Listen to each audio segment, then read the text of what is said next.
Hi, everyone. Welcome to our first forum for 2026. I am Andrea Teclaferro, founder of Yacht Femme, and I want to welcome you all to this great conversation around Women's Day. Today, we will explore leadership, management, and entrepreneurship in a heritage-driven, high-value industry. Our discussions will focus on balancing legacy with innovation, leading agile teams, managing global operations, and fostering entrepreneurial with an entrepreneurial mindset to anticipate market shifts. Here is a quick overview of today's session. We have 4 sessions, and the whole forum takes 90 minutes, so I hope you stay tuned all the way to the end. Our first session is we're balancing legacy and innovation, scaling the next chapter with Julia Russo and Laura Sherrod, moderated by Sophie Spegnol. Then leading for tomorrow, people, purpose, and agility with Barrett Wright and Captain Patricia Coswell, moderated by Pauline Mikalev. Following with global leadership, local impact, leading teams across markets with Alison Basallo, Frederica Finlander, and Ione Astandoa, moderator by Ana Mas Sancho. And we will finish with entrepreneurial mindset for a shifting market, leading across tradition and change with Candice Christianse, Carla Guillaume, and Samantha Sotillo, moderated by Gabrielle Kramer. We welcome your comments and questions on whichever platform you're turning in from, and we will do our very best to answer them during the forum. So let's just dive into the first session about balancing legacy and innovation, scaling the next chapter. In today's fast-changing landscape, heritage brands face the challenge of honoring their legacy while embracing innovation to stay relevant. In this session, our panelists will share insights on scaling new initiatives without compromising brand identity. So to lead this conversation, we have Sophie Spegnol. Sophie has also been our lucky charm because she's been moderating all our forums last year. Thank you for coming back and taking the time. And also, she is one of our winners from last year's Women's Yachting Awards. So I'm going to take a quick pause and apply here to Sophie. Congratulations. But for those that don't know Sophie Spignall is the news editor at Super Yacht Time. She manages the daily news deck, focusing on stories from across the yachting industry. With a focus on yachts over 24 meters, she's dedicated to informing and engaging readers with the latest news and in-depth features from around the world. I'll leave you to it, Sophie. Thank you so much for that wonderful introduction, Andrea, and thank you everybody for joining us today. I could not do this alone, so today I have 2 speakers that will be joining me for this first panel. Our first speaker is Laura Sherrod. Laura Sherrod is the Director of Yacht Division at New Coast Insurance Services. She's a 5th-generation Floridian with a deep yachting roots. She was raised in Miami and she insures yachts for over $2 million, leveraging experience as both crew and a captain. She excels in client relations, industry mentorship, and navigating yacht insurance complexities. Thank you for joining us, Laura. Thank you for that introduction. Thanks, Sophie. Glad to be here. Amazing. And alongside her today, we have Julia Russo. So Julia is the executive assistant to the CEO of Ama Yachts, which is Barbara Amirio, also of the Pomare Group as well, which is a family-run Italian shipyard, which focuses on the construction of motor yachts 24 meters and above. Thank you. Hi, Sophie. Hi, everyone. And thank you for having me. Thank you, both of you, for joining us today. As Andrea mentioned as well, for everybody that's tuning in and listening live, you can send us comments and questions on whichever platform you are listening to or listening from. And if we do have time, we will try and answer those as well as some of the questions that we have already for the panelists today. So let's dive straight into our topic for today. So we're looking a little bit, first of all, about preserving the legacy whilst driving change for a company. So let's start from pretty much the beginning here. So how do you define what is truly non-negotiable in your brand's legacy versus the elements that you can evolve over time? Okay. Julia, you start here. Okay, thank you. So when we think about what's not negotiable for our brand's legacy, we immediately think of values instead of products or processes. As a company, as Ama Yachts, we have a formal ethical code that we share and we extend to all of our collaborators and we have all of our suppliers. It is not just an internal document, it's something that we share and we expect everyone that is working with us and it's related to us to respect and adopt. Some of the values that we take to heart are especially transparency, reliability, fairness, honesty, respect, and most of all, an open dialogue to all of our stakeholders. And these are the values with which we work and we build the relationships. So using them, we guide the decisions that we have with our partners, with our suppliers, with our employees, and finally with our customers. So while some elements may evolve because markets change, technologies change, so also our business models may change, the instruments, the tools that we apply may change. But at the end of the day, those values are what's going to stay with us constantly, and we are going to use them always to adopt every decision that we're going to make. Do you have anything to add there, Laura? It's a great, starting with values is a great place to start when you talk about your relationships. And ours starts with, always do the right thing, and that helps develop and keep clients. So I think that kind of flows quite nicely into the next question that I have for you guys. So could you maybe share some examples of maybe an innovation that might have felt risky for the heritage of the brand, and how you made sure that this aligned with your brand's values? So innovation is always risky. And so I thought that it was a great question because we did talk about some of these earlier. So I have a question for the whole group, which is, and I can't see anybody's hands, but how many of you all watched the Winter Olympics? I thought it was fabulous. And I actually don't get into those sports except during Winter Olympics. So I really enjoyed that. But there was one particular person in the United States, particularly, that was a big part of the entire Olympics. And his name was Snoop Dogg. So Snoop Dogg has this incredible brand that he has created for himself. And I think it's fascinating to look at him and say, okay, he's got a wine label. He's got continuing to do records.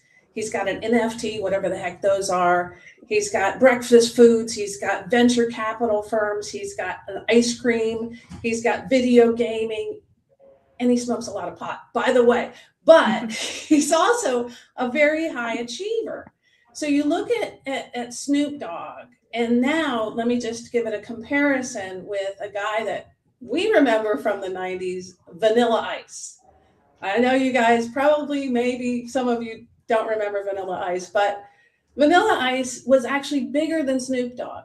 And right now, his only active action is a reunion tour for I Love the 90s. So I use that as a comparison to say, you have to stay relevant.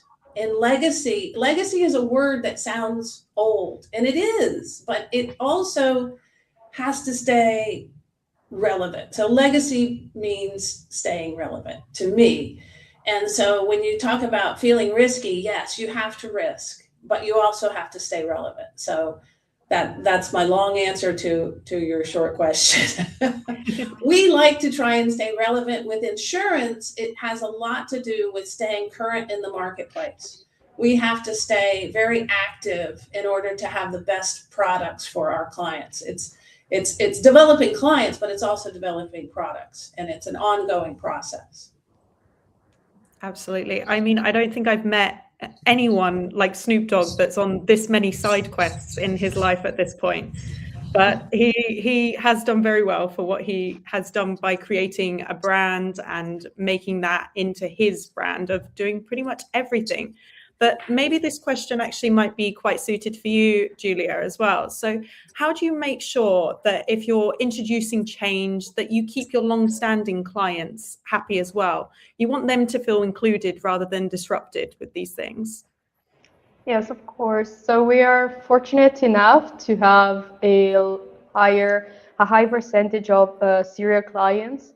And this allows us to have to build a relationship with them that is not only based on business, but actually also an empathy, trust, and a continuous dialogue. And the big part of this dialogue is made from listening to our customers' experience and also to their crew's experience, because they live with our products 24/7. They are every day living with our products.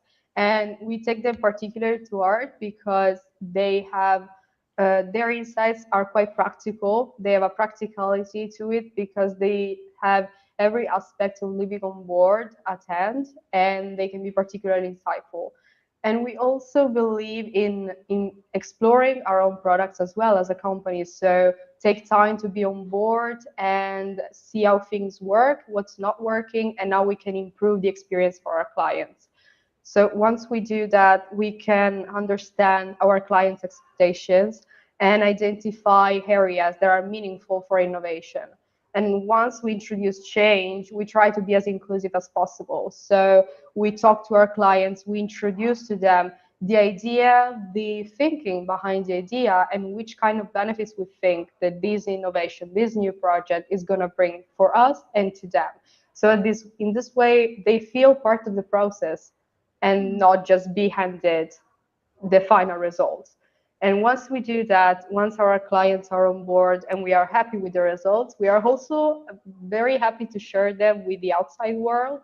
And actually, we really like when we see the outside world interacting with our new project, with our innovation, because we like to see how people react to it. And also other players in the industry reacting to it and see how they can benefit from it or even make a different use that we didn't think of.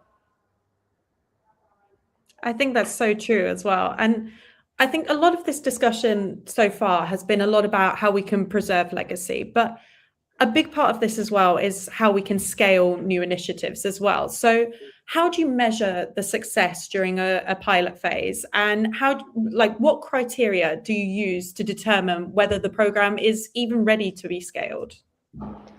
So our approach is based on a performance reporting that is verified by independent third-party institutions. So in practical terms, we test the new initiative and we write down a structured report on the operational, the technical, and the environmental performance of the entire project. And then we give it to these independent third parties institutions that are going to evaluate it and gives us the results that can add credibility and transparency to what we've been doing, to our own work. And if the feedback from the external evaluators is positive, then this gives us the confidence that the innovation that we're bringing is robust, is feasible, and can be brought to the next level. So we change from the pilot phase and we go to the broader implementation. Like, for example, that's what we did with two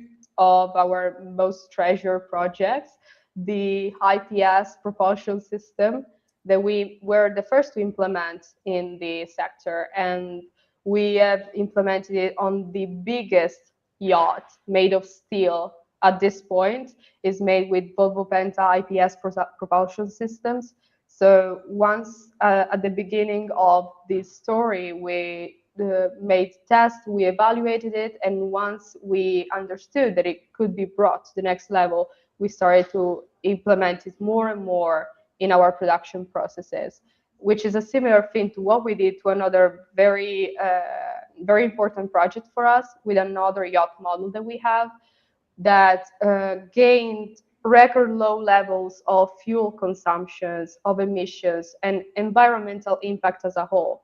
So using different materials, using different kind of propulsions. And once we saw the achievement that this kind of innovation could get, then we started implementing more and more also in the future when we had new constructions.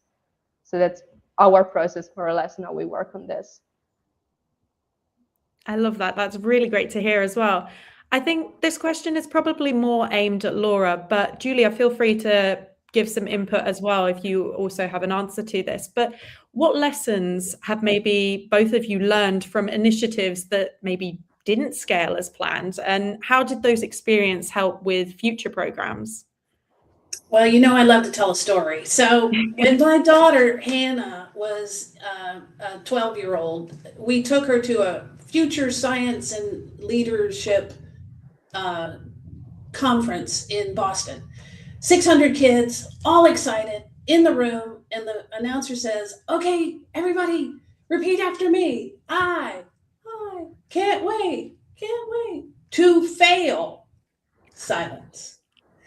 The room was not ready for that, And so here are these kids, and he says, "Repeat after me. I can't wait to fail." And you have to have an understanding that failure is not failure.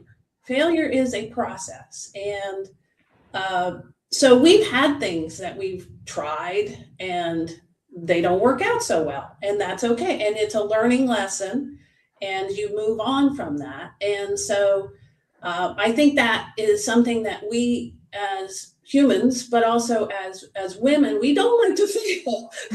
We like to serve. We like to create. We like to develop, and so risk has failure. So and let me just, what I wanted to tell our audience here, and I don't know how many people are on, but I want you all to think about this, because I want you to, whether you've been in the business 2 years or you've been in the business 10 years, number one, believe in yourself.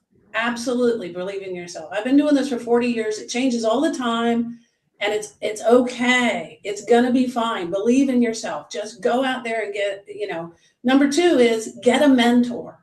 Believe that you have somebody that you can talk to, and maybe not directly in the same line of business, maybe just somebody that you like and talk about and talk with.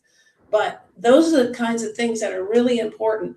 And then third thing is treat your business as you are the owner. So one is really important, and it's because you are the owner of your business. It is you are the business, and you are the leader of yourself. So, whether you're the receptionist or the CEO, it's your business. And so, it's that important to develop things, and it's appreciated by your associates, by your the leadership, and it's also appreciated in yourself. You will develop your own brand by developing. And so I hope my team realizes how much I appreciate when they take that initiative and they go ahead and they develop themselves.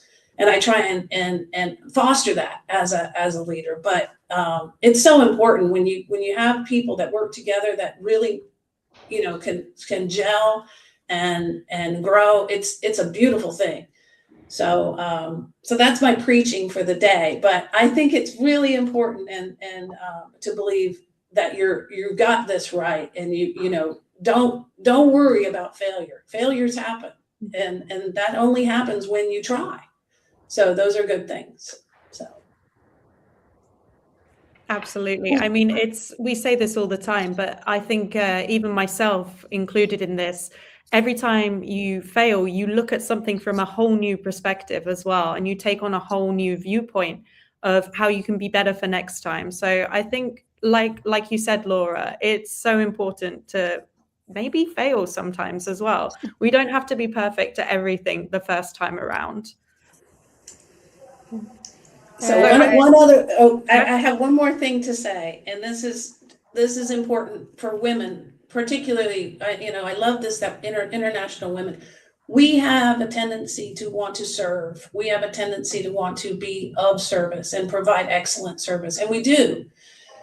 But remember that sales rule, and sales are important because that is the growth engine of whatever organization that you're part of. And so just remember that sales are an active, important part of what you're doing, whether you're serving or you're frontline salesperson.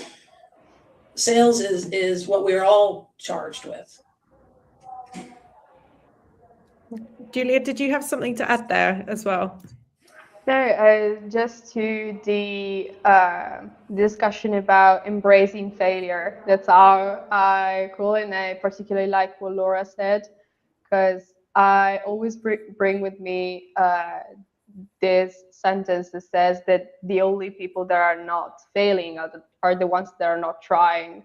So as long as you're doing this with conviction and you're doing it for yourself and with bravery, you are just gonna be fine. Just go there, get your head into it, and if you fail, as Sophie said, it's just another way of looking at things. It can give you actually an helpful hand to fail and then being able to have a different perspective on how you can approach a task or whatever it is.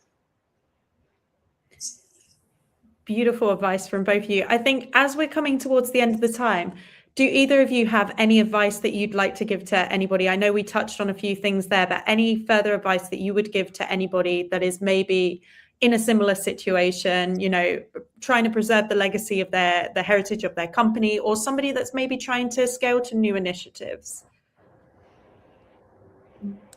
Laura, do you want to go first? What I would say is sometimes old school is not a bad thing. You know, some of our young folks are concerned about picking up the phone or meeting in person. They'd rather do it by text or email or things like that. And sometimes it's good to go back to old school. I mean, granted, good, you know, the technology and the things that are available today are awesome. But, you know, I do hear from clients that go, I'd really just like to meet that person, or I'd like to, you know, have a conversation. And it just seems to go so much better. The relationship just develops so much easier. So pick up the phone. Julia, any final words? Think of your activity, of your enterprise, of your company as a tree. The tree starts from its roots. You have roots. They have to be solid. They are on the ground. That's where you start. Without the roots, the tree is not going to grow. But thanks to the roots, you are able to get and grow new leaves. So embrace your roots, but also with a pinch to innovation, and you can get a wonderful combination. Beautiful. I think that was beautiful advice from both of you. So I'd like to thank both Laura and Julia for joining us today. Thank you very much for being a part of this panel. Thank you. Thank you, Sophie. Appreciate it. And Andrea, thank you for having us. Thank you, Andrea. No. Thank you, Sophie. Well, thank you, everyone. So everyone took the words out of my mouth. Great discussion. And we're going to take that 2-minute break so we can continue with the forum. Thank you, ladies. Thank you.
I'm Bob Allen, and I work with a law firm known as Robert Allen Law. We're a law firm dedicated to serving the needs of people in the yacht industry. We're a team of lawyers that has experience in virtually all the fields surrounding this business. And if you're in the business, you know how important it is to work with lawyers who know yachts, right? And know the type of problems that arise and know how to solve them. Our job as lawyers is to help deals get done.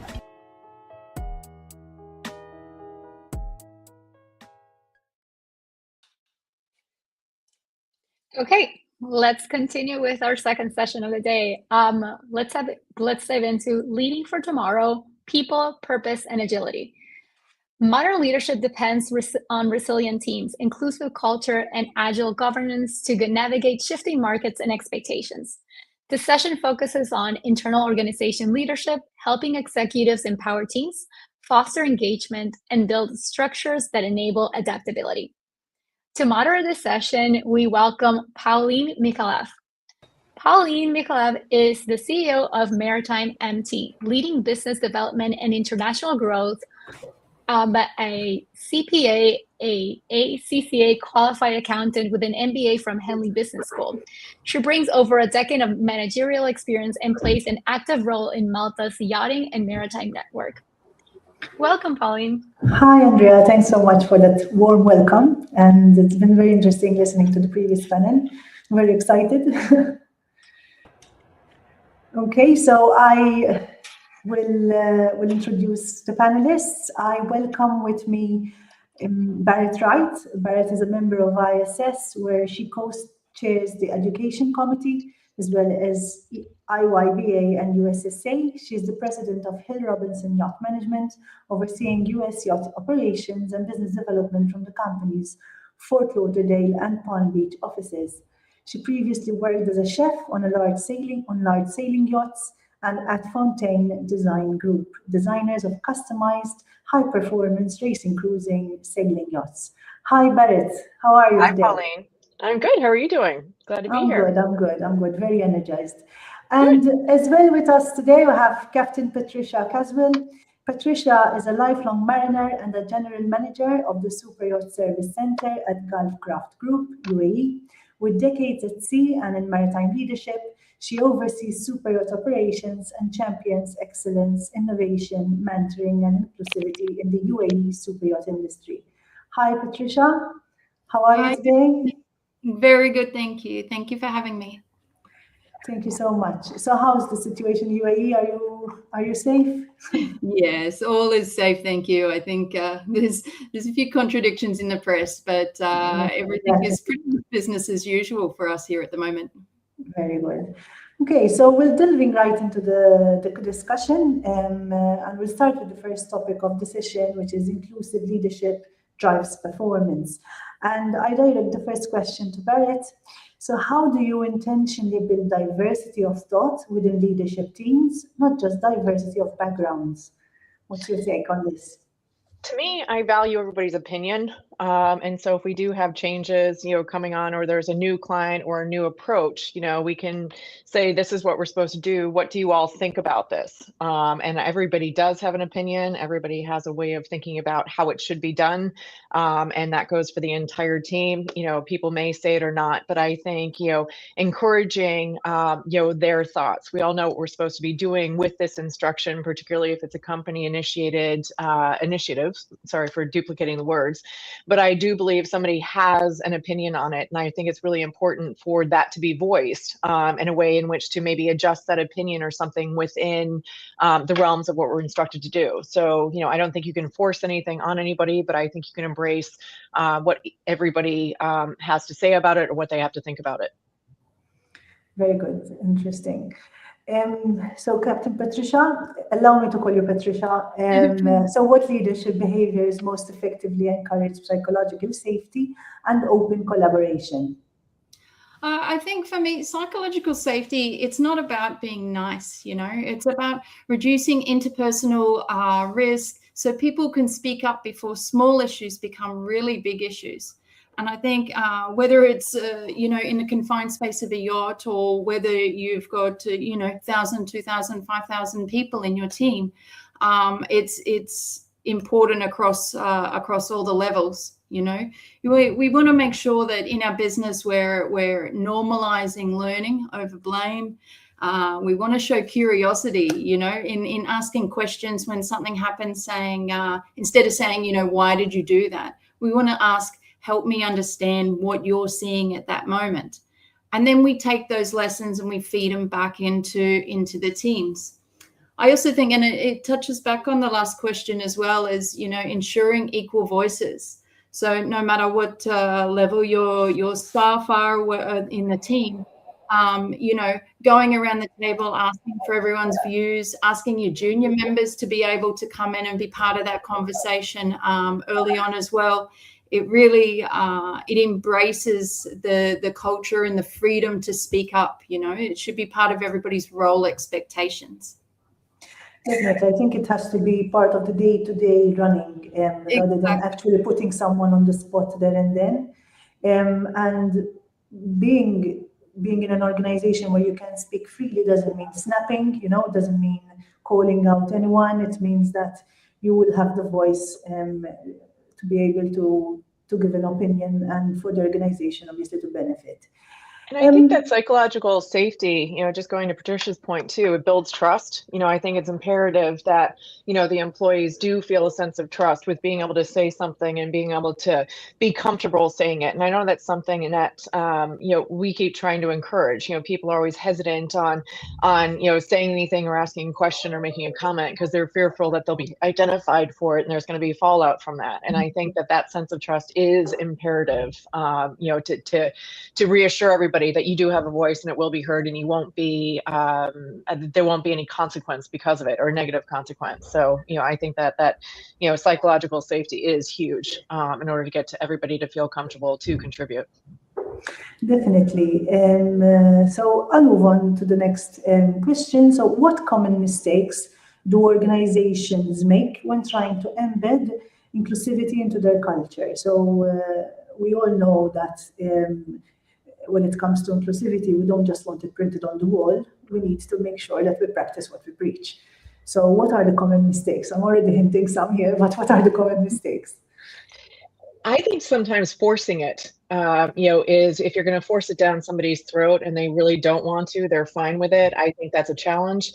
With a company like ours, it's very global. We're dealing with multitudes of different regionalism. We're dealing with different languages, different customs, cultures, things like that. And so I appreciate that inclusivity, but sometimes even myself, I can feel as though it's a little bit exhausting. And so I think you got to have the buy-in for people. We understand what the point is. We understand that, Lord knows, our approach in the United States can be a little bit brash and in your face and a little bit pushy, and we want it now, all of that kind of stuff. But I think, in general, there is a sense of forcing it, and I don't think it's something that can be forced. I think people can be aware of it. They're encouraged to, participate. But if somebody doesn't want to and it's not affecting, anything negatively, I think it needs to be, handled with kid gloves. Definitely, and I think it has to be intrinsically in your in your day-to-day attitude towards the employees, not just trying to push. We're inclusive. No, it has to be in your actions and in your in the way you speak and the way you communicate. It's more would you like to add anything? Yes. Yes, it's like normalizing diversity and inclusivity rather than making it a point, an action point. It should just be normalized. When you operate, we live in such a global world now that it is general, whether it's from all walks of life. And I think it just has to become a normal, and we have to treat it in our businesses as normal. What I think was really interesting with that, I was saying to my husband the other day, you kind of walk around and I'm like, oh, I can totally pick up, South African, UK, Australian, Kiwi, everybody's sort of different English, accent. Obviously, I'm not quite as averse to the different dialects, throughout Europe with all those languages. But, I think for us in this industry, because it is so intrinsically global, because it is so international, that it just becomes second nature to us. And so maybe that's a little bit aware of that. It's already part of our daily job. I spend my day playing catch up with my colleagues, in Europe, and then my day will start, in the afternoon, once everybody's finished for the day. So it's just part of I think it's just part of my MO. And I think it's very, similar to anybody in sales or anything. You adapt to it, and it's just part of daily life. So I don't think it's anything, just by default. I think it's something that we're very wary of, we're very aware of, just part of our daily life. So, I think we're lucky that way. Definitely, and people entering the industry might find it a bit challenging in the beginning. Especially, I come from a small island in the Mediterranean. It's Malta. We're so small, although we're very connected. some people might not be exposed to the international, let's say, sphere. Yep. I move on to the next section within our panel here. So agility in governance and operations. We know that flexible structures enable faster and smarter decisions while maintaining accountability. So how can leaders balance speed and flexibility with risk management and accountability? This is for you, yes?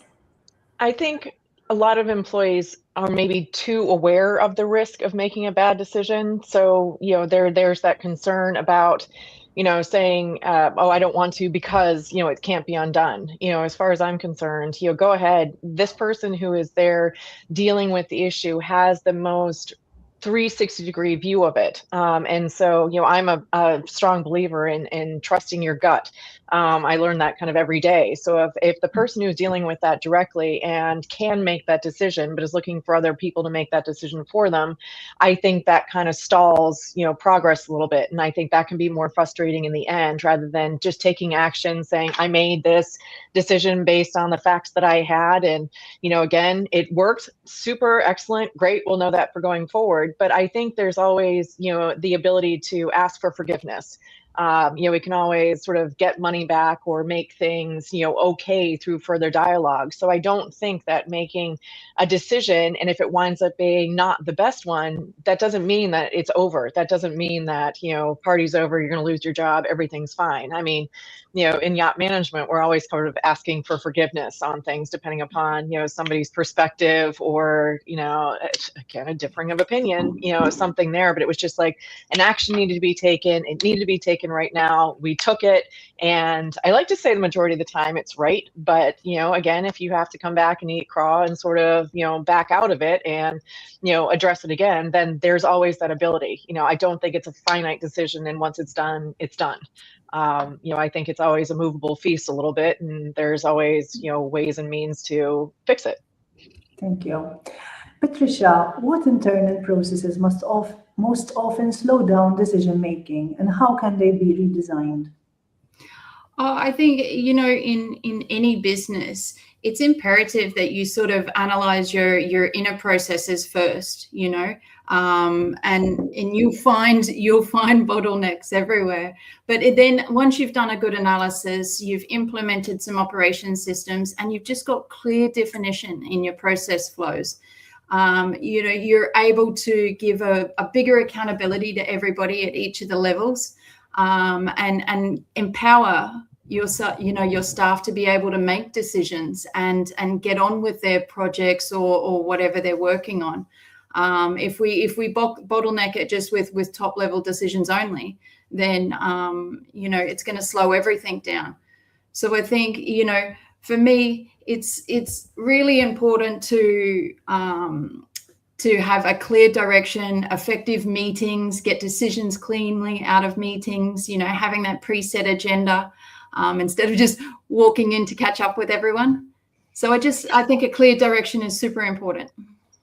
Definitely. With internal processes as well, I mean, in an industry where it's governed by quality management systems and so on, sometimes it becomes a bit of a paper chase exercise when it comes to certain internal controls.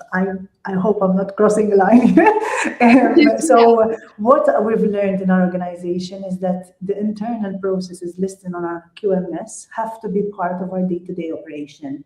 And if they're not working, let's not make QMS a cost. Let's make it, because there are benefits in following a quality management system, and there are benefits in following internal processes, internal controls.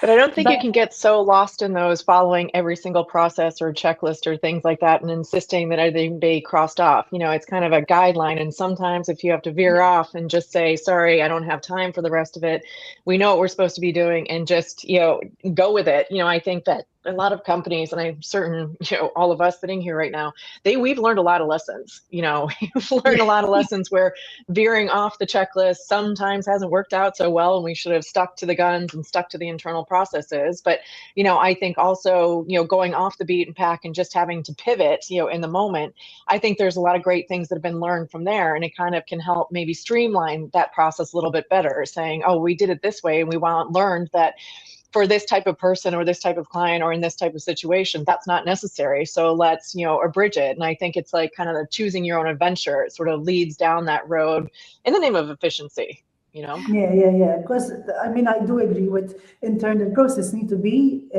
things that will help you do your work. Yep. I'll move on because I need to be a bit faster. In terms of future-ready teams and talent strategy, Patricia, what skills and mindsets are most critical for teams to remain adaptable in rapidly changing markets? I think it's about how fast we can learn and adapt, and as the years go on, I see things changing so fast, so we want to be proactive about problem solving. We want to be able to escalate problems, with solutions already. And then talk about accountability with defensiveness, without being defensive, sorry. We're back to psychological safety. It touches base on all of these. And then being able to challenge ideas without attacking people. So, providing that environment for everybody to be able to have those challenging conversations as we're changing markets and being able to assess it, I think is super important. Thank you. And Barrett, we know that when it comes to today's world of work, everyone is running at 100 miles an hour and not even moving their feet because we're always running after time. So what role does leadership play in preventing burnout while still driving high performance? I think it's emphasizing things, and I have to do this all the time. There are bits where, like last week, I had a morning where everything was coming at me and it just became like way overwhelming. And it literally, I started going down to how is this all going to be done? And it really was get up, walk away, go take a walk down the hallway, come back again, get a glass of water and sort of sit down and reassess and then just say, you know what, it's not as bad. I think that encouraging everybody to step away when it's just sort of really one after another. But I think that, it doesn't help to be overwhelmed. People are going to make poor decisions, during that time. I think the stress of things, the one thing that I liked, just going back to Laura talking about a lot of, what happened within the Olympics. And I think Alyssa Liu, the gold medal skater, when she decided that she wasn't going to train, the standard way, that she was going to be free of tension and free of stress, I think really helps people to, better, high performance. Sometimes when when I've competed in the past, I was like, you don't have to finish if you don't, want to. And so I found that just removing that sort of stress of that obligation of it, gives me a little bit more, this isn't so bad. This is pretty good. And it controlled me at the beginning with my stress bit. And then you get into the moment and you're like, I got this. And in fact, we're going to go that next step, to really knock it out of the park. And so I think that's a huge part of it, is just removing that tension.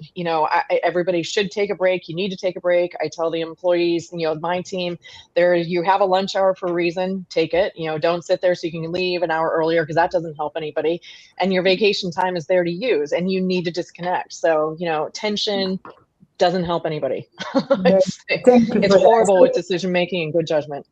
Yes, thank you. So with this, I need you to just your closing statement, a couple of words that wraps up what we've discussed today, please. Start, Patricia. Okay. I just think, as leaders in our businesses, it's important that, we lay the framework for everyone around us, and we set the structure for everyone coming up underneath us to be able to speak their mind, to challenge and have those hard conversations. And we make sure we put that environment in place for them to be able to do it, because you'll have a much healthier business if we continue to do that. Thank you. And Barrett, your closing statement, please. I'm a big fan of leading by example. So I think that, demonstrating to the team sometimes when it's hard, if we lay it out this way and just give it a whirl, you might not agree with me, but just try it my way once and you'll see what the response is. And I swear, like 8 out of 10 times, I'm right. And I was like, see how that worked. It wasn't a huge issue. It's all fine. So I really think that, having the big picture, how do you eat an elephant bite by bite? I think that is, imperative. And I do believe trying to take the tension out of, just decision making. Generally it's doesn't mean it's over. We can go back, we can pivot, we can readdress for it. And again, you can always ask for forgiveness. And so I just feel that leading by example and focusing on being helpful, is important. And this resonates with the previous panel when we said it's okay to fail, right? So, yes, exactly. Hi, Andrea. I guess our time is up. Yes, I feel we could have gone a lot longer. This is a very lively discussion, and I appreciate everyone's time and your thoughts. But we do have to take that 2-minute break so we can continue with the forum. Thank you, everyone. Thank you. Thank you, ladies.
Hi, everyone. Welcome back.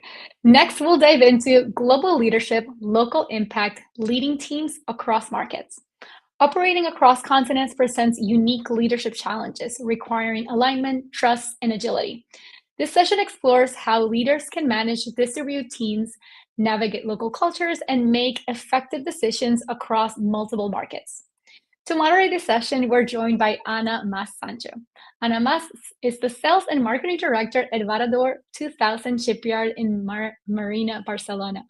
She represents the third generation of the family business. With a strong background in leading global sales teams, she focuses on business development and international expansion, driving strategic growth, refit, and marina operations within the yachting industry. Ana, welcome. Hi, Andrea. Thank you. Thank you for having me here. So, hello everyone, and for the ones who just joined, welcome to the third topic of this special online forum celebrating the International Women's Day. In this session, as Andrea was saying, we'll talk about how the global leadership can create a local impact. It's something that is especially important in our industry, that we not only operate across oceans, but also across cultures. We'll explore the challenges of leading the teams across the different regions. When the companies operate globally, leaders need to build trust to keep the teams aligned and stay agile in their decisions. And of course, building the trust can be even more challenging when you are not based there in the day-to-day. So our speakers know this on the first hand. I'm delighted to be joined by three inspiring leaders. Alison Basalo. Alison Basalo, partner at Fennec & Fennec Advocates and head of the yachting department, holds a doctorate of law from the University of Malta and a master's in the maritime law. With 19 years of experience, she advises on yacht transactions, registration, financing, chartering, and fiscal solutions. Hi, Alison. Hello. Hi, Anna. Thank you for the introduction. Thank you, Andrea, for having me. Very happy to be on this panel and on this webinar on the occasion of Women's Day. Thank you so much. Thank you. Frederica Finlater. Frederica is the partner and head of the charter management at Bourges. She's based in Monaco. Since joining in 2011, she has risen to lead the global charter fleet, overseeing new business, risk management, and operational excellence. With a hands-on client-first approach, she delivers strategic support to owners and captains worldwide. Hi, Frederica. Yeah, thanks so much for having me. And last but not least, Jon Estandoa.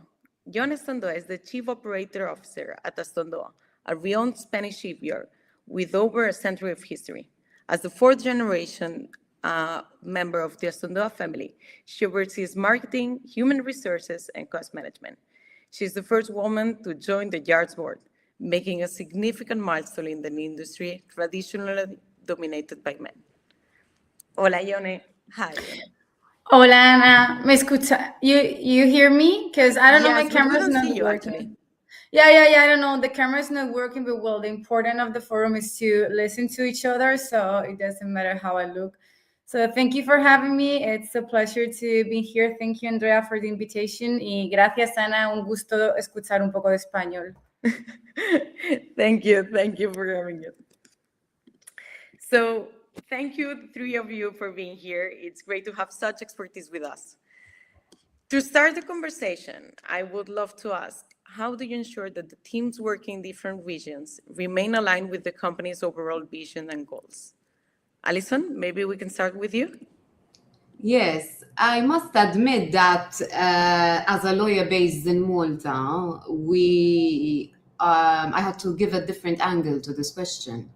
Because of course we're not a global law firm, we're not an international law firm, we are a law firm based in the leading super yacht jurisdiction in Europe.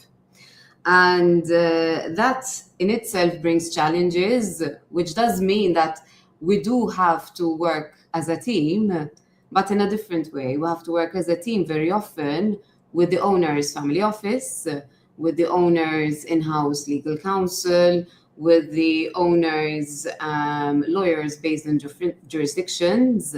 And when we are dealing with very often complex transactions, it means needing to coordinate the project from Malta to make sure that all the different pieces in the puzzle, sometimes in different jurisdictions, or very often rather in different jurisdictions, are handled properly.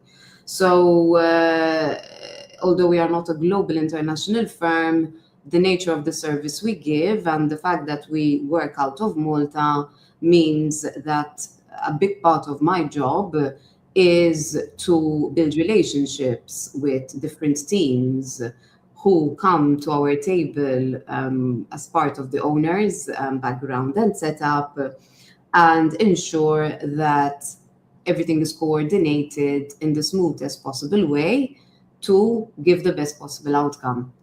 So this is my experience in the line of work that I do here. How do I ensure? I think this ties very much with the tools and practices, which is part of this panel. There are various tools that we use, which I can share. I think the most important thing is clarity and communication. I think that goes to the root of whatever we do and whichever part of the super yacht industry we operate from, especially when you are dealing with different time zones, different legal systems, different backgrounds, different characters. Everyone's working under usually quite a bit of pressure, and not everyone handles pressure in the same way or has the same level of experience. It takes a lot of people skills to be able to ensure that everything we all reach the same resolution. It helps to remember that we are all pulling the same string. Okay, so the main aim we have is to ensure that the owner ultimately ends up on board with his family, takes delivery of his yacht as and when he wants to, be able to enjoy her in whichever part of the world he wants to use her. And of course, in the background, there are various bits and pieces to coordinate. I think several ladies before me, I was listening to the other panels, mentioned that there is nothing better in today's day and age than speaking in person. The closest, of course, is having a Teams call. Now, after COVID, we all use calls. I find that calls of 30 minutes can save 200 email exchanges. It's okay to summarize, what was said during the call. Actually, it is important to do so. But I really like that everyone is on the screen, everyone meets, everyone hears each other's voices, and everyone gets a sense of the person's work ethic. I think that is pretty crucial. Then on, of course, WhatsApp messages and calls can follow. I think I'll just stop a little bit here. We have No, but Alison, you are absolutely right. I think that it really makes a difference when you are talking like this, than, for example, having a WhatsApp or having an email.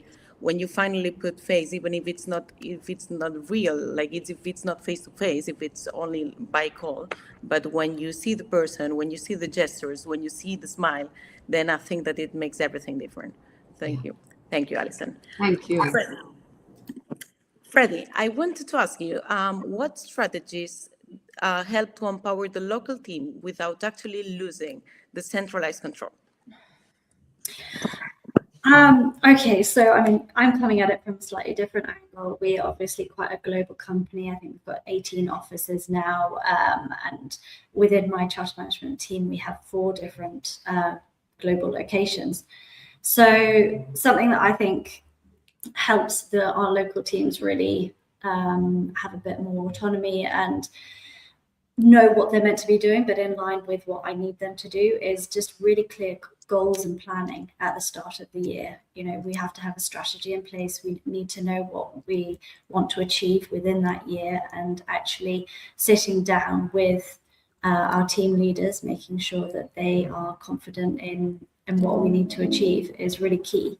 And that obviously precipitates down throughout the rest of their local teams there.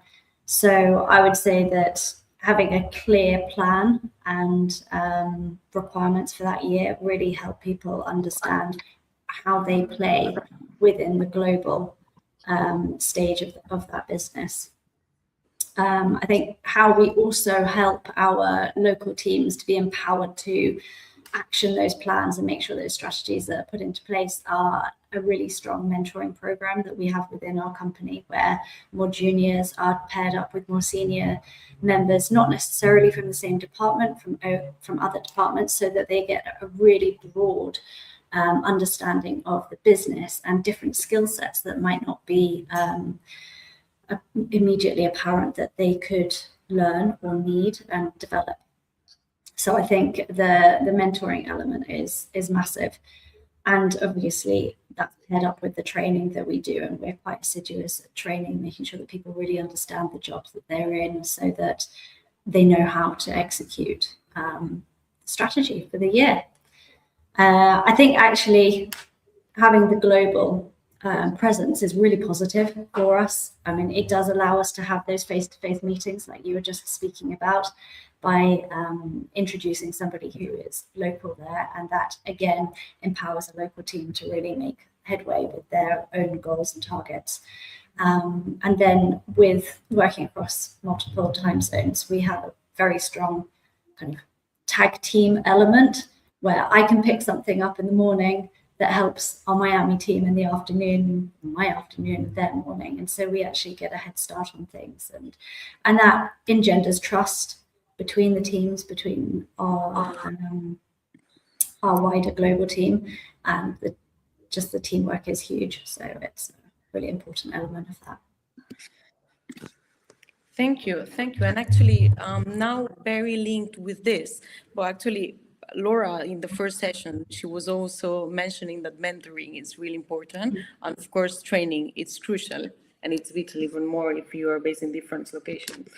So actually, I wanted to ask something that is really linked to this. I wanted to ask this to Yone. Yone, how do you train your teams to be sensitive to the local client expectation across the different markets? Okay, so when we work across different markets, I rely heavily on local dealers. So we work like that in Astondoa. It's not typical that we sell the boat directly from the shipyard to a client who navigates in another area. We normally have dealerships in many territories. So I really trust my partners there because they really understand the clients and the culture and the way people enjoy boating in every region. They are the closest to the customers, so their knowledge is essential for me. And my role as a shipyard is to make sure that they also deep understand our philosophy and values. I never make a dealership with a big company or with a company that don't understand that we are a family-owned shipyard and we work in a certain way. And that's why I prefer to treat directly with people which I can put a face on. You know what I mean? That's what Alison said before. Calls are okay, but if you can come to the shipyard or I can go where you're based, then we can understand each other better. And at the end of the day, I want to talk to the people who is in charge of the customers, as I am in charge of the boats and of the shipyard. So once that foundation is clear, we can combine their local experience with the essence of the brand. And at the end of the day, even though the expectation may vary from one market to another, we all share the same passion for being at the sea, and that I think that creates a common language, so it becomes easier to understand each other. Thank you so much. Thank you, Yone. And actually, it's now that you said that it's I believe that it's really interesting, no? That at the end, the three of you, that you come from different backgrounds and of course different parts of the business. So for the shipyard, for example, what you said, that knowing exactly like working with different dealers that actually understand well the brand, but understand even better the market is really important. So I wanted to ask, how, like, have you faced any situation where actually understanding these dealers that understand better the local context, it helped them to achieve the business objective? The question is for me or for the three of us? I think that for you in this case, because I think it's really linked to this, and yes, of course. I mean, I try to understand the different cultures and I try to get involved of how my clients think, but it's not always. I mean, I am who I am, and I have my own, I don't know, beliefs and all that stuff. So of course, my dealers always help on doing the deal. One, first of all, because it's their job, and second, because maybe they really understand the needs. I try to understand them. I try to be the closest to them as possible. But the guy who is dealing with the client for months or even for years know them better than I do. Of course, when they come to the shipyard, I get to know them, because another thing that we do in Astondoa always is try to know in person every client. In the shipyard, in the boat show, in where they navigate, wherever it's fine for me. I try to think alike them. But yeah, the dealer is crucial in this area of the, I don't know, in this of the process of having the deal of buying a boat. Absolutely. Thank you so much. Another challenge for the global leaders. If I may, Anna, if Yeah, I may absolutely. agree completely, because I'm smiling because there are so many parallelisms in our work. You know, it never ceases to amaze me. Of course, we're not a shipyard, but I can completely concur, because in our line of work, when a yacht enters, for example, Europe from the United States, which we'll be discussing very soon in Palm Beach, she often needs to go to the ports of different countries. So, for example, she then through Malta, and they go to Spain, and then charter in Italy, etc., etc. And although European law should be harmonized and customs procedure in Europe should be harmonized, all of us know that that couldn't be further from the truth, which is why I have a job, for example. And what is very important over the years, and something which I take great pride in, is having built a network of people, lawyers, customs agents, people on the ground who know the customs, know Mr. X who sits in the customs office having his cup of tea, who can go down, sort out the documentation, and get the boat in and out there in the most efficient and proper and transparent way. Unfortunately, I do come across situations, less so over the years, because our industry is, of course, now much more sophisticated, thankfully, where there are individuals or companies who try to do everything and who try to do everything in every jurisdiction. And that is when, unfortunately, things can start to go wrong, because in the inverse, if somebody is trying to put the boat through procedures in Malta and they consult or seek the services of somebody who doesn't have the experts, the experience and the know-how on the ground, then again, things could not be as efficient as they could. And then, of course, the complaint that the captain has is, oh my goodness, don't go to Malta because, you know, it took me 5 days to get a paper. So it works on the inverse as well. So again, I think it will always boil down to knowing your role, sticking to your lane, doing your part, having a strong network to step in when you should not be doing that part, but passing it on to the professionals in that jurisdiction, and really communicating as clearly as possible. Thank you. Thank you. Unfortunately, we are running out of time. So to wrap up, actually, ladies, I wanted to ask you, each one of you, a really short piece of advice. I wanted to ask you, what's one leadership principle that has helped you to successfully lead across the different markets?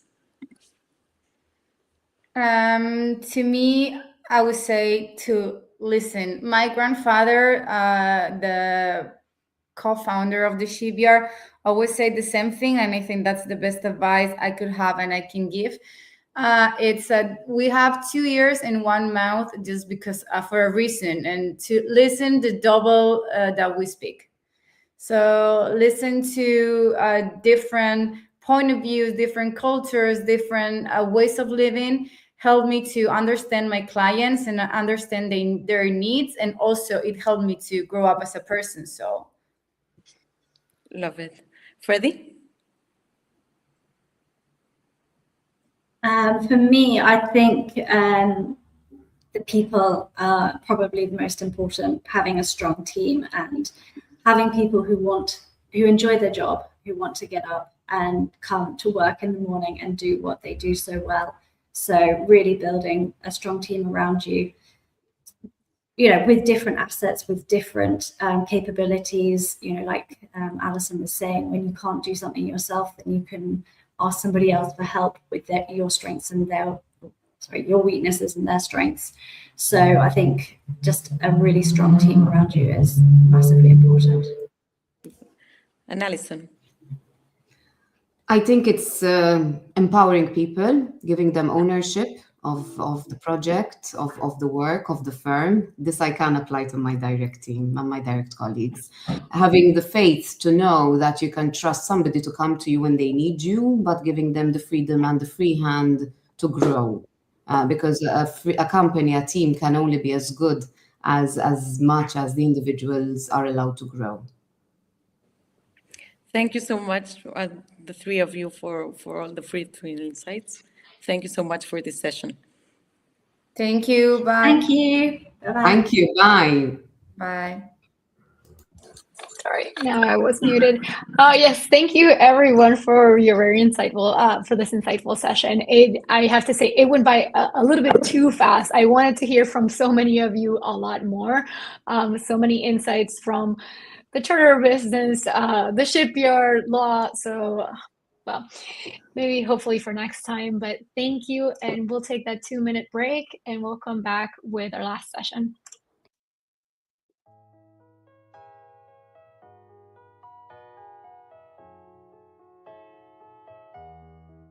Hi, I'm Bob Allen. and I work with a law firm known as Robert Allen Law. We're a law firm dedicated to serving the needs of people in the yacht industry. We're a team of lawyers that has experience in virtually all the fields surrounding this business. And if you're in the business, you know how important it is to work with lawyers who know yachts, right? And know the type of problems that arise and know how to solve them. Our job as lawyers is to help deals get done.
Hi, everyone. Thank you for staying around. This is our fourth and final session. I have to quickly say we get asked a lot from our mentors, leaders always want to talk about entrepreneurial. What does it take to be an entrepreneur, to own your own business and lead? So I'm very excited to talk about entrepreneurial mindset for a shifting market, leading across tradition and change. As wealth migrates and client expectation evolves, the industry must act with an entrepreneurial agility while operating within heritage-driven frameworks. This session explores entrepreneurship as an industry-wide mindset, focusing on anticipating market shifts, embracing innovation, and making strategic sessions that honor tradition while preparing for the future. To moderate the session, I bring to the stage a good friend, Gabrielle Kramer. Gabrielle Kramer is the founder and president of GC Maritime Consulting and Training. She has over 10 years in yachting and is a former DPA and CSO. She supports crews, managers, and owners with ISM, ISPS, and MLC compliance through practical training. She's also a volunteer director for YPY USA and business development manager and technical support for Cayman Registry. Welcome, Gabby. Thank you, Andrea. And welcome to the final session for today in honor of Women's Day. I'm going to start by introducing our panelists with Candace Christensen. Candace Christensen is the co-founder of Charter Itinerary, or CI, a tech startup that launched in 2021. Growing from just 3 to 17 staff in 5 years, CI revolutionized how industry professionals market their yachts and itineraries to clients.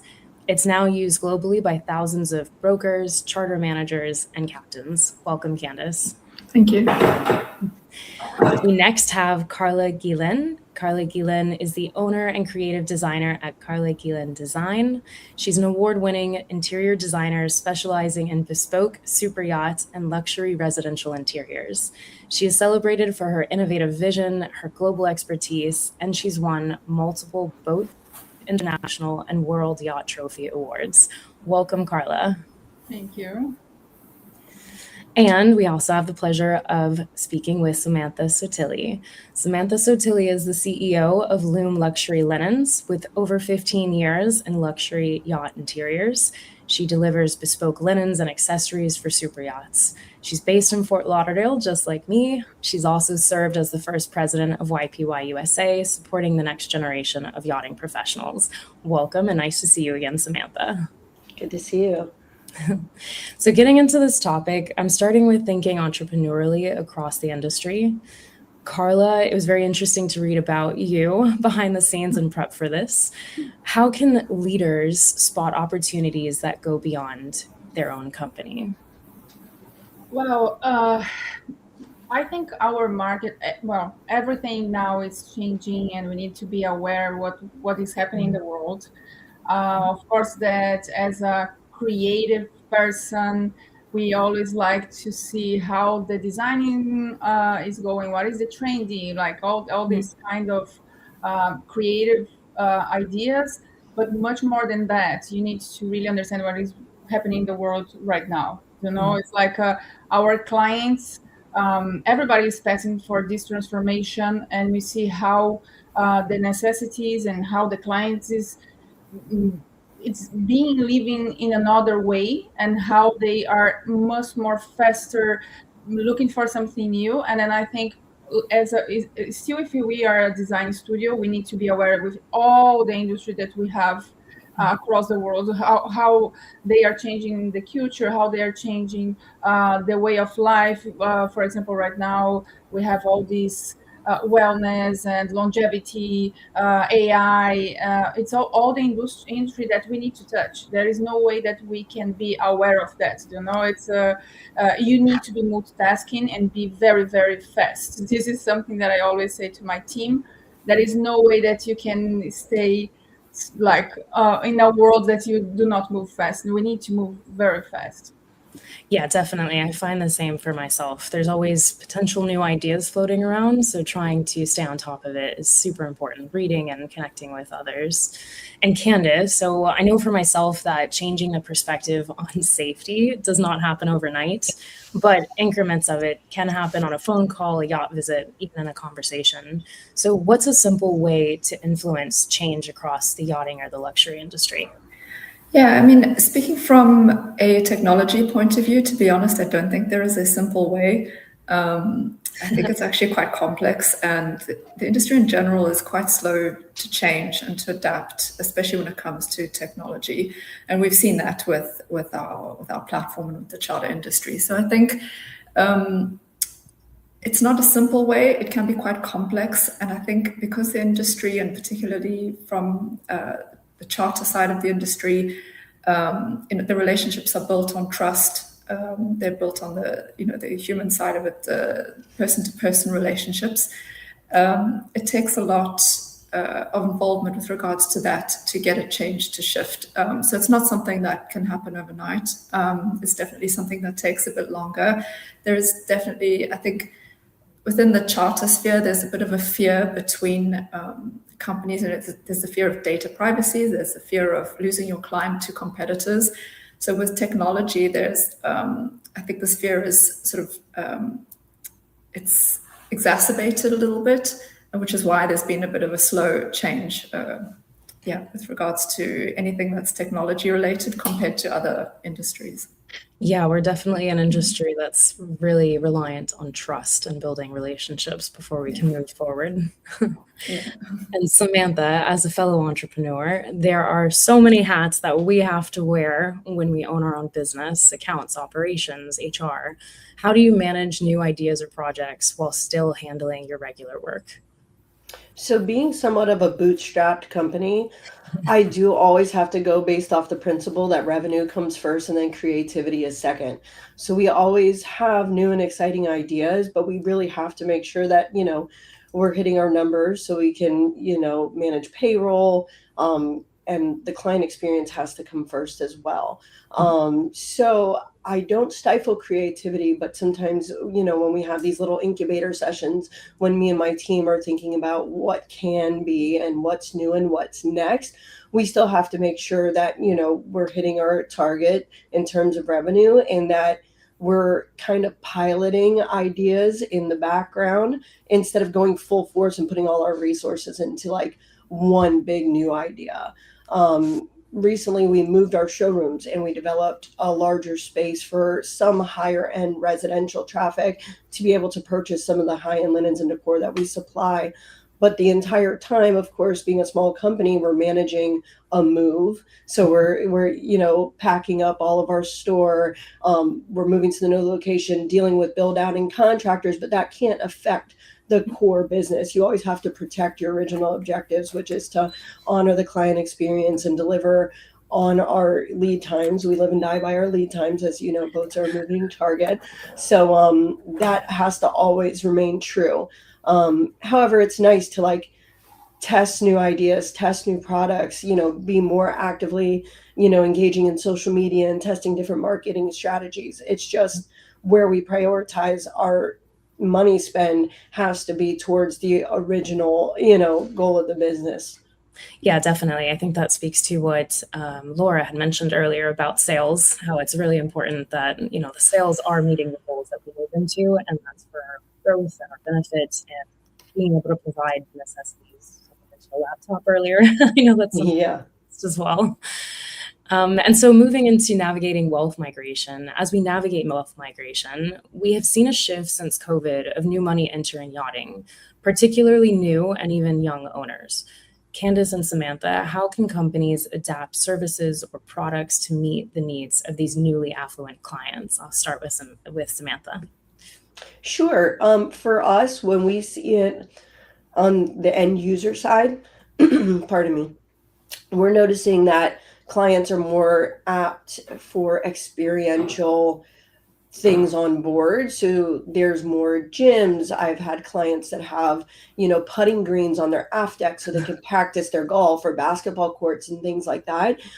So for me, in outfitting, there's some adaptability there with what we offer, but we have to be agile enough to find the resources that they're really looking for, be able to also make something one of one. That's something we're seeing with some of the newer shifts in the demographics of yacht owners, is that they're not necessarily about big brands all the time, but more kind of, muted luxury and just having that very special item or something that's unique to them. So being able to offer that and going away from, logos and what's, offered on the general market, and really making something unique to them and their wants and needs.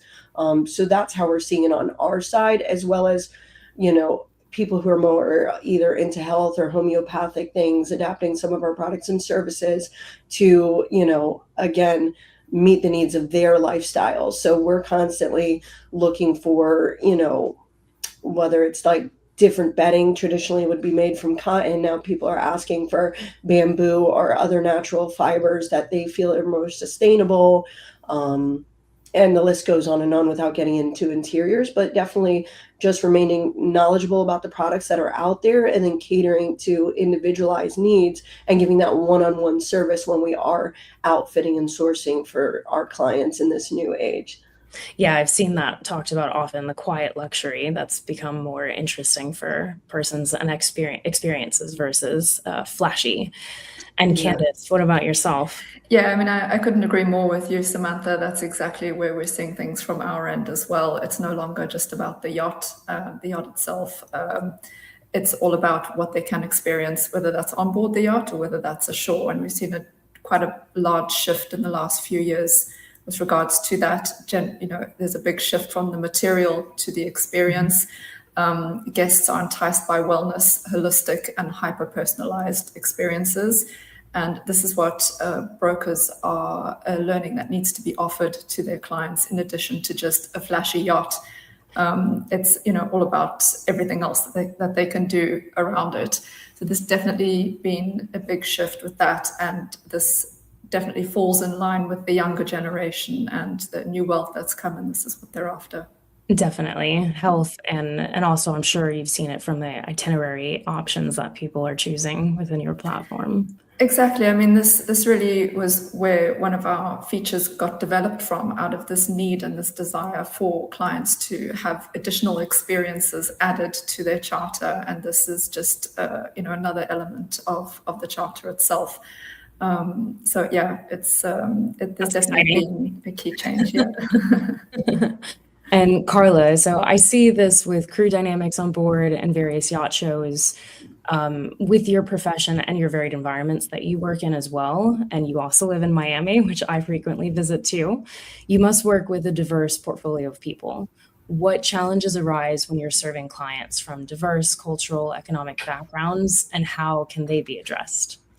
Yeah, well, not only I live in Miami, but I'm Brazilian, and I lived in Europe for a long time. Then I have like this range of different clients from South America, North America, Europe. Like it's a real mix. I think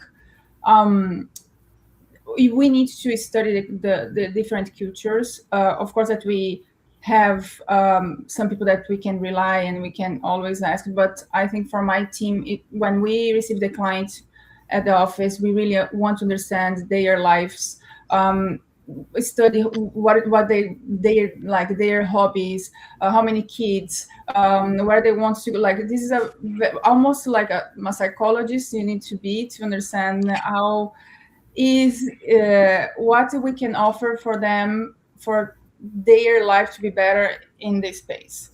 This is one of our jobs. It's not only to make this space beautiful. I think this is how to study our clients is one of the most important skills that we need to have to provide a good service. And in this niche, I see that more and more clients have access to everything. Just offer something else because it's more expensive or because the material is something. They are not more interesting in that. They want to really understand why this will make their life better. This is what we try to understand. They want a genuine touch to it. It's not just about selling. Yes, and I think more and more this will be our differentiation between what is a robot is doing and what we are doing for humans to human. Definitely. I think this is the point that we really need to be obsessed with, how we can create something custom and original for that life. I know that it's not a copy and paste anymore. I think this is for our market, basically, it's the most important. Definitely. And it's actually a great transition into the next area that we were covering. So this one's for Samantha and Carla yourself as well. How can a business add new technology without upsetting longtime clients? Did you want to start, Candace, or? That was for Carla and Samantha. Oh, sorry. Carla. Go ahead. So for me, I feel like technology should enhance intimacy or relationships and not replace it.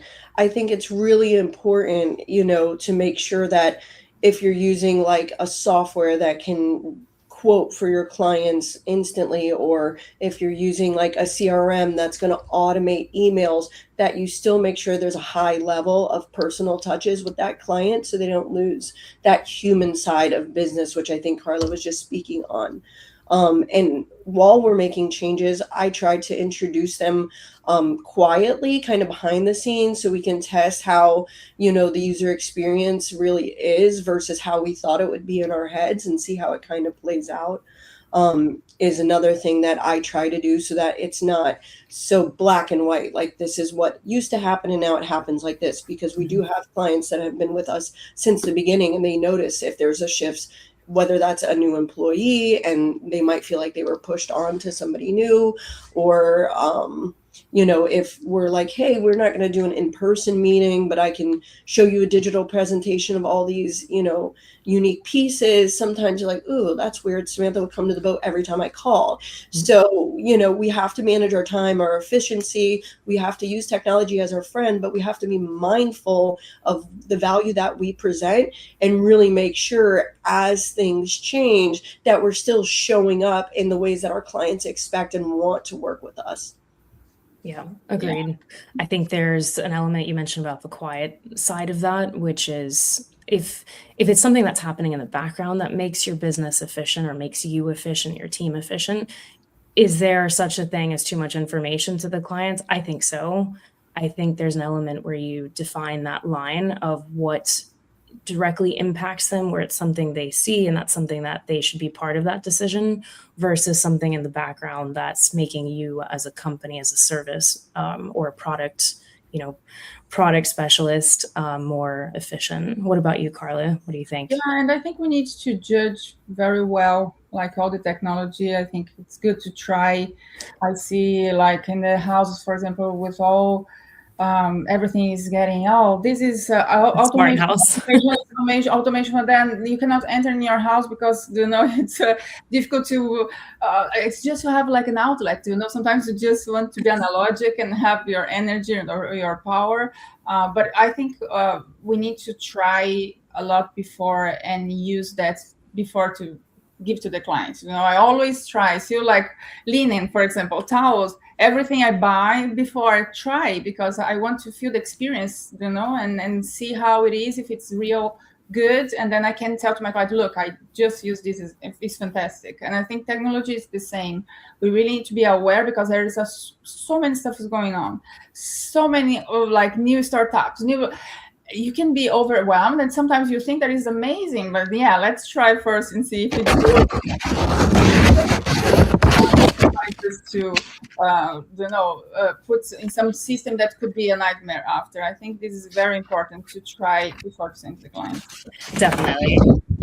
And Candace, having a platform, you mentioned a little bit earlier, so obviously you work with a lot of data. How does the data or how do insights help make better decisions while keeping the traditional ways in mind?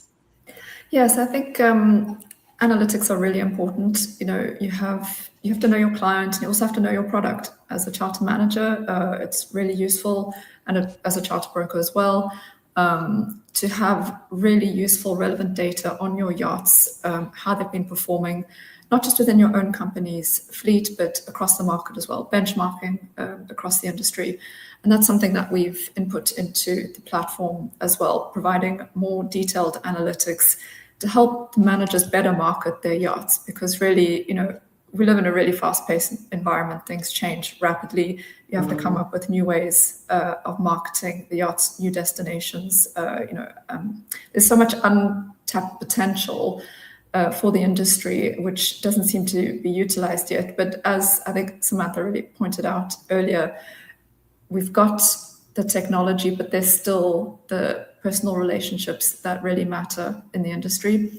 So it's amazing that we've got AI, we can use analytics, we can use all the technology in the world, but the industry still relies on the human element. And I think as long as we strike that balance, it will work out really well. And yeah, anything that can really help to market the yachts, to get them more charters, is beneficial. But as we know, there still needs to be somebody behind it. The client-facing relationships are really important. Definitely. I don't think the personal touch is going away anytime soon for our industry. And as we wrap up this session, we didn't get to talk about empowering teams with agility, but this might be your chance to answer that in our wrap-up question. What is one simple action that you each can take tomorrow that would make the biggest impact in your business or your team? And I'll start with Carla. Well, what we are trying now is to have some sections to understand how AI can help us with the process, the internal process. One thing is like the relationship with the client and how we deliver the project, and how this final touch with the client, I don't want never to be, in a way that you are not us. We want to finalize the project, but everything behind, we are studying how we can do this with the team to just make the process much easier. As a creative process normally can take more time than we think, and this is what we are trying to do. Nice. And what about you, Samantha? For me, it's about celebrating smart risks, even if it doesn't work.